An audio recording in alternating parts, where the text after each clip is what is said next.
In this video, we want to review the demolition check-in process, which the city is requiring all demolition contractors to use when they've been issued a demolition permit, whether it be through a bid package that they've been awarded or a private permit that they're applying for on their own. So on the new contractor homepage, you'll see this section labeled Demolition Check-ins, and we'll list out all demolition permits with number, a bid package if applicable, or listed as private, the project address, status, and the type of permit it is, along with a summary of the number of times you've checked in or checked out. Only those permits that have been issued by the city will show up in this grid and will be able to be checked into. If the permit is for an emergency demolition, contractors will have the ability to check into emergency projects before the city has finalized the approval of the demolition permit. So once a permit's been issued by the city and it's time for your personnel to go work on the project, simply come to your homepage, find the address or permit number that you want to check into, and click the check-in button.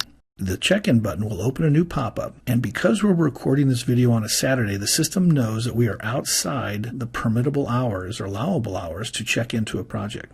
So because this is an off-hours check-in, check-in notes are now required. If we were checking in during allowable hours, which are weekdays from 7 a.m. to 6 p.m., the check-in notes would not be required. But since we are after hours, the check-in notes are required. So when we're sending personnel to work on a job site, we can describe the kind of work they're doing, whether it's site survey, demolition work, or cleanup work, or other. So when we're sending somebody to do demolition work, we can type in notes.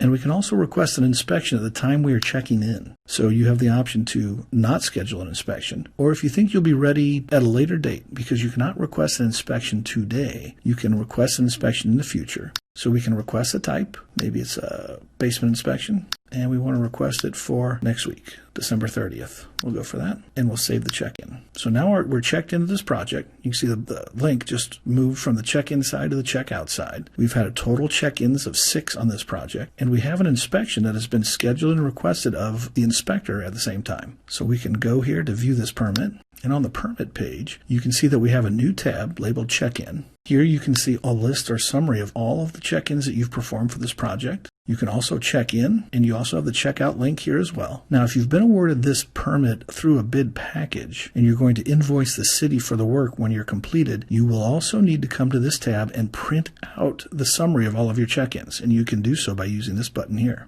So you'll click on the Print Check-in Log, and you can open up in your browser or just save it and print it. If we go ahead and open this summary up, you'll see the list of all the check-ins that have been performed for this project. You will also see any missed check-ins that were created by the inspector. So for example, if you had personnel working on the project and the inspector went by and you were not checked in, they can check you in on the system, and they can also assess an optional $100 fee that can be deducted from your invoice when you submit it. So all of these check-ins and missed check-ins will be listed on your summary and need to be submitted with the invoice in order to get paid. So in summary, you have the check-in grid where you can come in and check in and check out of your projects whenever you're ready. So we're going to check out of this project we just checked into, and now we're checked out.